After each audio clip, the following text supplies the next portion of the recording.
હર મહાદેવ મિત્રો, સ્વાગત છે તમારું યુટ્યુબ ચેનલ કલ્ચર સાહિત્યમાં। આજે આપણે આ વિડીયોમાં સાંભળીશું બીલીપત્ર કયા દિવસે તોડવા ન જોઈએ, તો વિડીયોમાં છેલ્લે સુધી બન્યા રહેજો। જો આપ ચેનલમાં નવા હોય તો ચેનલને લાઇક, શેર અને સબસ્ક્રાઈબ જરૂર કરજો, જેથી આવનારા વિડીયોની અપડેટ આપ સુધી પહોંચી શકે। ધન્યવાદ। લિંગ પુરાણમાં અતિ સુંદર વર્ણન કરવામાં આવ્યું છે। અમાસનો દિવસ હોય, પૂર્ણિમાનો દિવસ હોય, સંક્રાંતિનો દિવસ હોય। સંક્રાંતિ એટલે સૂર્ય દર મહિને રાશિ પરિવર્તન કરે છે। આવું વર્ષમાં 12 વખત થાય છે।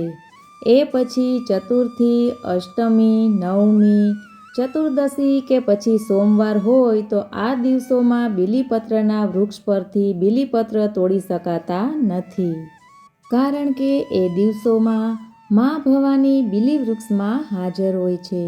મહાદેવને શક્તિ પ્રિય હોવાથી તે દિવસે બીલીપત્ર તોડવું જોઈએ નહીં, આગલા દિવસે તોડી લેવા જોઈએ।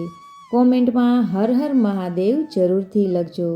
વિડીયોને મિત્રો શેર અવશ્ય કરજો, જેથી માહિતી બધા સુધી પહોંચી શકે। ધન્યવાદ।